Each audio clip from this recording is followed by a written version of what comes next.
웨스터민스터 데이어리 문답 99문입니다. 세 번째 시간입니다. 99문의 질문은 이것이죠. 10계명을 바로 이해하기 위해서는 어떤 법칙을 준수해야 하는가? 이것이 질문이고요. 답변은 10계명을 바로 이해하기 위해서는 다음의 법칙을 준수해야 된다 라고 말하면서 8가지 법칙을 이야기합니다. 첫 번째, 율법은 온전한 것으로 누구나 전인격적으로 그 의를 충분히 따르고 영원토록 온전히 순종하여 모든 의무를 철두철미하게 끝까지 완수하여야 하며 무슨 죄를 막론하고 극히 적은 죄라도 금한다. 두 번째 법칙, 율법은 신령하여 말과 행실과 태도만 아니라 이해와 의지와 감정과 기타 영혼의 전역에 비친다.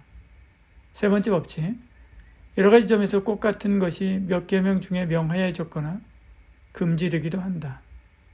네 번째, 해야 할 의무를 명한 곳에는 그와 반대되는 죄를 금한 것과 어떤 죄를 금한 곳에는 그와 반대되는 의무를 명한 것과 어떤 약속이 부과된 곳에는 그와 반대로 경고가 포함되어 있고 어떤 경고가 부과된 곳에는 그와 반대로 약속이 포함되어 있다.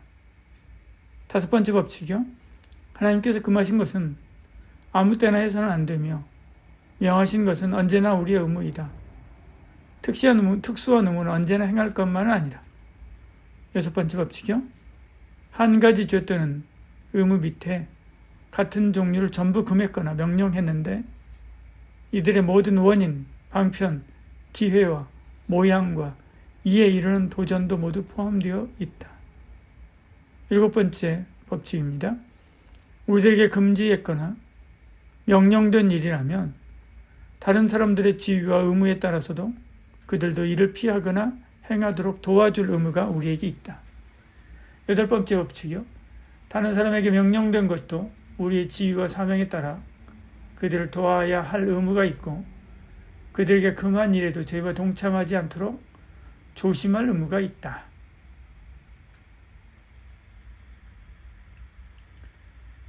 우리는 앞서 첫 번째와 두 번째 법칙에 대해서 함께 나누었습니다. 이제 세 번째 법칙과 오늘은 네 번째 법칙을 나누게 되는데요. 세 번째 법칙은 이것입니다. 여러 가지 점에서 똑같은 것이 몇 계명 중에 명해졌거나 금지되기도 한다. 세 번째 법칙인데요. 예를 들어서 4계명인 안식일을 거룩하게 지키라는 것에는 엿새 동안 힘써 일하는 것도 포함되는 거죠. 그런데 8계명인 도둑질하지 말라라고 하는 것은 생계를 위해서 일하라라고 하는 의미가 역시 포함되어 있는 것입니다. 만약 그러지 않으면 다른 사람의 것을 도둑질하는 것과 같기 때문에 그렇죠. 이처럼 4계명과 8계명에 같은 내용이 있는 것입니다. 또 성경은 탐심은 우상숭배라고 말하죠. 고린도서 3장 5절에요. 따라서 탐심은 10계명과 1계명을 동시에 어기는 것입니다. 성경은 돈을 사랑하면 일만하게 뿌리가 된다라고 말합니다. 디모데전서 6장 10절 이렇게 말씀하죠. 그러니까 하나님보다 돈을 사랑하고 의지하는 것은 돈을 우상숭배하는 것과 같이 되기 때문에 그런 것입니다. 따라서 돈을 사랑하는 것은 여러 가지 계명을 동시에 어기는 것이지요. 그러면 왜 이렇게 중복해서 명령했는가? 우리의 삶이 복잡하게 여러 다른 사람과 관계하기 때문에 그런 것입니다. 또 한 가지 행동을 하면서도 여러 가지 의도와 목적을 가지고 행하기 때문에 그런 거죠. 그래서 우리가 어떤 한 가지 일을 했을 때 그것이 10계명의 여러 부분에 관계하게 되는 겁니다. 또 동일한 것이 여러 계명에 동시에 요구되거나 혹은 금지되는 거죠. 한마디로 입체적으로 우리의 삶을 지도하시는 것입니다. 이렇게 겹쳐서 말씀한다면 서로 충돌이 일어나지 않을까 이게 생각할 수 있습니다. 그렇지 않죠. 충돌이나 모순이 없습니다. 전체적으로 조화를 이루죠. 10계명을 쓰신 분이 완전하신 하나님이기 때문에 다르거나 또 모순되게 하지 않는 거죠. 그런데도 서로 충돌하고 그리고 모순이 되는 것처럼 느끼는 것이 있다면 그것은 해석의 문제가 있기 때문에 그런 것입니다. 예를 들어 4계명과 5계명이 있습니다. 4계명은 안식일을 지키라라고 하는 것이고요. 5계명은 내 부모를 공경하라라고 하는 것입니다.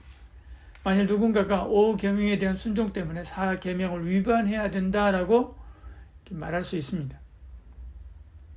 불신 부모의 요구로 주의를 어길 수 있을 수밖에 없는 경우가 있을 수 있는 거죠. 언뜻 보기에 모순인 것 같습니다. 그러나 이것은 5계명을 잘못 해석해서 그런 것입니다. 부모를 공경하지만 주 안에서 공경하라 라고 하는 단서가 있다는 것을 생각하지 못해서 그런 거죠. 에베소 6장 1절에 말씀하잖아요. 주 안에서 너희 부모에게 순종하라. 5계명은 하나님의 계명에 불순종하면서 부모에게 순종하는 것을 허용하지 않는 것이죠.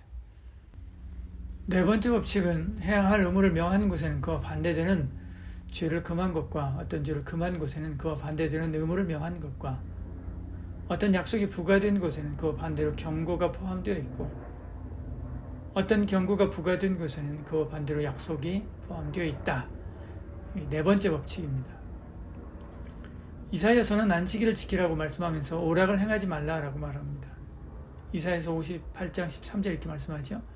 만일 안식일에 내 발을 금하여 내 성일을 내 성일에 오락을 행치 아니하고 안식일을 일컬어 즐거운 날이라 여호와의 성일을 존귀한 날이라 하여 이를 존귀하게 여기고 내 길로 행하지 아니하며 내 오락을 구하지 아니하며 사사로운 말을 하지 아니하면 이야기하죠. 에베소서는 도둑질을 금하면서 동시에 가난한 자를 구제하라라고 이야기합니다. 도둑질하는 자는 다시 도둑질하지 말고 돌이켜 가난한 자에게 구제할 것이 있도록 자기 손으로 수고하여 선한 일을 하라 이렇게 말씀하죠. 이처럼 한 계명 안에는 의무와 금지가 동시에 포함되어 있는 경우가 많습니다. 10계명을 온전히 지키기 위해서는 이 모든 것을 온전히 지키고 순종해야 되는 거죠. 10계명에는 금지와 요구가 동시에 나타납니다. 이 중에서도 하지 말라는 것이 더욱 강조되고 있습니다. 8개의 계명이 말지어다 라고 하는 말로 시작합니다. 형식적으로 본다면 8대2로 부정적인 면이 강조되고 있는 거죠. 그렇다고 10계명이 부정적인 것만은 아닙니다. 해석하면 긍정적인 면도 있기 때문에 그렇죠. 예를 들어서 셋째 계명은 저주를 선언하지만 다섯째 계명은 약속을 선언합니다. 결국 전체적으로 본다면 긍정도 부정도 아니죠. 율법은 사랑을 말합니다. 로마 13장 10절에요. 사랑은 이웃에게 악을 행하지 아니하나니 그러므로 사랑은 율법의 완성이니라 말씀하죠. 예수님이 십자가 사랑으로 거듭난 저와 여러분이 주의 말씀을 따라 살아감으로 율법을 완성해 가야 하는 것이죠. 하나님 말씀을 단순하게 봐서는 안 됩니다. 입체적으로 우리의 생애 전반을 살펴서 바로 세우고자 주신 하나님의 말씀입니다. 그러므로 주신 말씀에 늘 순종하고 따라야 되는 거죠. 그것이 복입니다. 기도하겠습니다. 주님, 우리의 얄팍한 생각으로 하나님의 말씀을 판단하지 말게 하시고 전적으로 순종하여 아멘으로 받게 하여 주시옵소서. 그래서 온전히 주의 말씀을 지키고 따라 사는 저희들 되게 하여 주시옵소서. 예수님의 이름으로 기도합니다. 아멘.